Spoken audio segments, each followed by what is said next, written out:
Hello guys, welcome back to my channel and I hope you are doing well.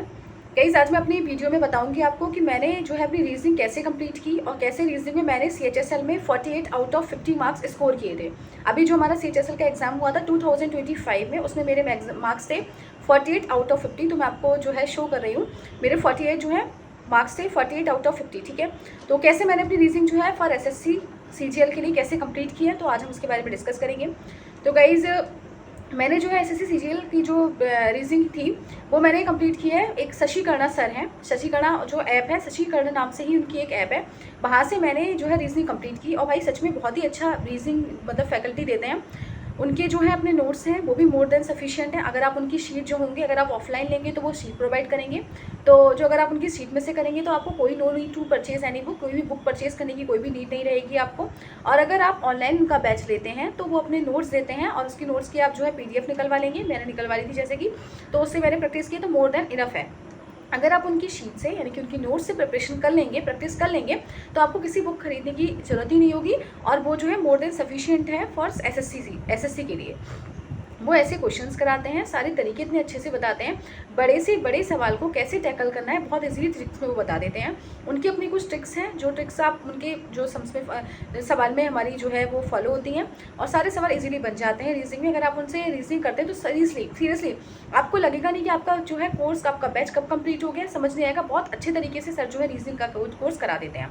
अब आपको कैसे करना है और मैंने कैसे किया था, मैंने देखिए, जब आप रीजनिंग का किसी भी पर्टिकुलर चैप्टर आपने लिया, कि जब आप क्लास दे रहे हैं, फॉर एग्जांपल अगर आप डायरेक्शन की क्लास दे रहे हैं और आपका डायरेक्शन चैप्टर पूरा कंप्लीट हो गया है, तो you have to take quizzes. आपको जो है क्विज होते हैं, फ्री क्विज होते हैं, किसी भी प्लेटफॉर्म पर ले लीजिए, चाहे पंडित पर ले लीजिए, चाहे ओलिव पर ले लीजिएगा, चाहे आप टेस्ट बुक पर ले लीजिएगा, उस पर अपने प्लेटफॉर्म्स होते हैं। किसी भी प्लेटफॉर्म पर आप एक जो है टेस्ट ज्वाइन कर लीजिएगा। ठीक है, सबसे पहले आपको अपना जो है वो एक सिलेबस कंप्लीट करना है। रीजनिंग का सिलेबस ले लेना, मैं बता रही हूँ, शशि कर्णा सर बहुत अच्छे हैं, उनसे ले सकते हैं।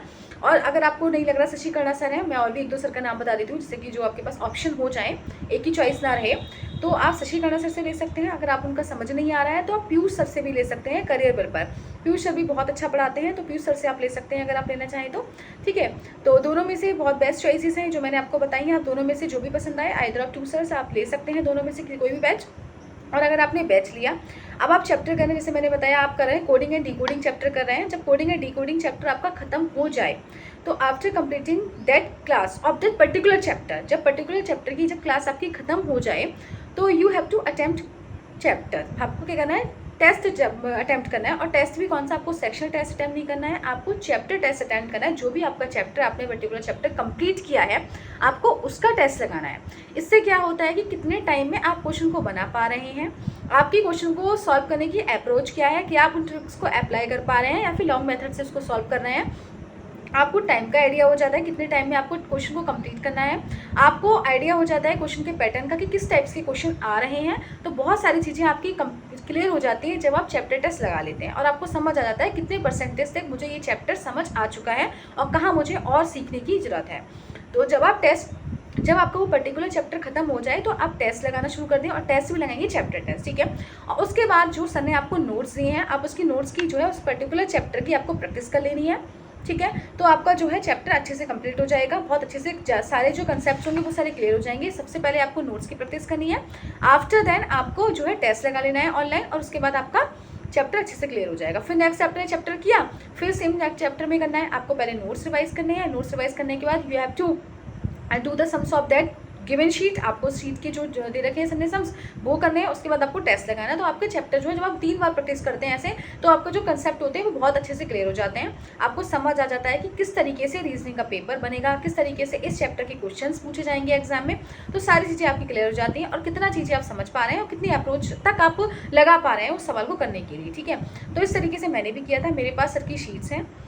ठीक है, मैंने शीट्स की जो है फोटो स्टेट निकलवा ली थी, जो सर की PDF थी वो निकलवा दी थी मैंने, वहाँ से मैंने प्रैक्टिस किया। ठीक है, प्रैक्टिस करने के बाद मेरे पास एक सैम्पल पेपर का था सर का, ये देखिए सर का सैम्पल पेपर आता है। इसमें 100 प्रैक्टिस सेट्स दे रखे हैं। ये सेट्स लगाएंगे तो हमारी चीज़ें समझ आ जाएंगी। ऑफलाइन टेस्ट देने की एक अलग बात होती है, जहाँ पर हम समझ के चीज़ों को सॉल्व कर लेते हैं।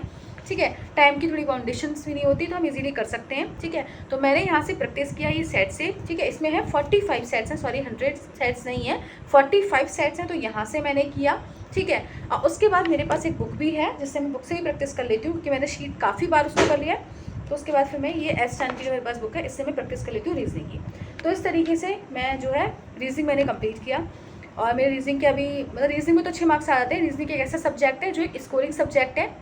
अगर आप मैथ्स में थोड़ा कम करें तो रीजनिंग में वाकई बहुत अच्छे मार्क्स गेन कर सकते हैं। अगर आपकी रीजनिंग ठीक है तो रीजनिंग से आप बहुत ज़्यादा मार्क्स गेन कर सकते हैं, क्योंकि रीजनिंग थोड़ा ठीक आती है। अगर आपके सारे क्लियर कंसेप्ट जो हैं क्लियर हैं तो रीजनिंग में अच्छे मार्क्स आप स्कोर कर सकते हैं। तो मैंने एस स्टैंड बुक की हेल्प ली। अगर आपको लेने की बुक की जरूरत भी नहीं है अगर शीट, लेकिन मैंने तो जैसे मैंने बताया आपको 3 साल मुझे प्रिपरेशन करते करते हो गए हैं, तो काफ़ी मैंने शीट रिवाइज कर लिया। तो मैंने ये बुक इसलिए ली थी जिससे कि मैं और भी ज़्यादा क्वेश्चन ज़्यादा लगा पाऊँ।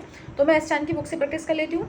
सैम्पल पेपर मेरे पास है, इसको भी मैंने कर लेती हूँ। 45 सेट्स दे रखे हैं इसको, तो इसे भी मैंने कर ली है। ठीक है, तो 2 मेरे पास हो गई। और बाकी मैं जो है अब सेक्शनल टेस्ट देना शुरू करती हूँ। जब मेरा पूरा कोर्स हो गया, जब आपका 70% कोर्स हो जाए रीजनिंग में, तब आप सेक्शनल टेस्ट लगाना शुरू कर देंगे। तो आप चैप्टर टेस्ट तो लगाएंगे जब अगर आप चैप्टर करें, लेकिन आप 70% कोर्स होने के बाद आपको सेक्शनल टेस्ट लगाने हैं। सेक्शनल टेस्ट में 70% कोर्स हो जाएगा तो आपका समझ लीजिए कि आपके जो क्वेश्चन है 17-18 क्वेश्चन बनने शुरू हो जाएंगे, क्योंकि 25 आते हैं तो 17-18 क्वेश्चन और ज़्यादा ही बन जाते हैं। ठीक है, क्योंकि 30% जो है बाद वाले जो चैप्टर होते हैं वो थोड़े कम ही आते हैं। जैसे कि हमारे लास्ट में नॉन वर्बल रीजनिंग हो गया, थोड़े कम ही चैप्टर्स आते हैं, उसमें से वेटेज जो होता है पहले वाले पार्ट का ही ज़्यादा वेटेज रहता है। तो आपके 20 क्वेश्चन आपके इजीली बन जाएंगे अगर आपके कंसेप्ट क्लियर हैं तो। ठीक है, तो इस तरीके से जब आपका 70% कोर्स रीजनिंग में कंप्लीट हो जाए तब आप लोग सेक्शनल टेस्ट लगा सकते हैं। इससे पहले आप लोग जो है चैप्टर टेस्ट लगाएं। जब भी आपका पर्टिकुलर चैप्टर खत्म हो जाए तो आप उस पर्टिकुलर चैप्टर का टेस्ट लगाना शुरू करें। और रिवाइज आपको इनसे करना है, अपनी शीट से रिवीजन करना है, प्रैक्टिस रिवीजन करना है शीट से। और अगर आप बुक लेना चाहें तो एस स्टैंड की बुक ले सकते हैं। और अगर बुक लेने के लिए मैं बताऊंगी तो एस स्टैंड की बुक ना लेकर आप लोग पीयूष सर की बुक है वो बुक लीजिएगा, बहुत अच्छी बुक है। पीयूष सर की बुक ले लेना, या फिर शशि कर्ण सर की भी बुक है उनकी बुक ले लेना। मेरे पास प्रैक्टिस सेट्स है, बाकी मैंने जो शीट्स थी वो ले लिए थे। अगर आपको बुक लेनी तो पीयूष सर की बुक ले सकते हैं, या फिर आप शशि कर्ण सर की ही बुक ले सकते हैं, या फिर एस स्टैंड बुक थोड़ी ना ले तो ज़्यादा बेटर है। एस स्टैंड मत लेना, पीयूष सर की या शशि कर्ण सर की बुक ले लेना, वो ज़्यादा बेटर है। ठीक है, तो ये इस तरीके से मैंने अपनी रीजनिंग कंप्लीट किया। अगर आपको रीजनिंग में कोई भी डाउट है तो आप लोग मेरे से पूछ सकते हैं, कमेंट में कमेंट करके पूछ सकते हैं। Drop a message of any query, जो भी आपकी क्वेरी है, I will try to solve your query. मैं कोशिश करूँगी कि मैं आपकी क्वेरीज को सॉल्व कर पाऊँ। ठीक है, तो कहाँ तक ये वीडियो समझ आई आपको और कहाँ पसंद आई और कहाँ पसंद नहीं आई, प्लीज़ टेल मी। तो आई होप समझ आया होगा आपको। तो इस तरीके से मैंने जो है रीजनिंग की प्रैक्टिस करी है। ठीक है, thank you and have a nice day.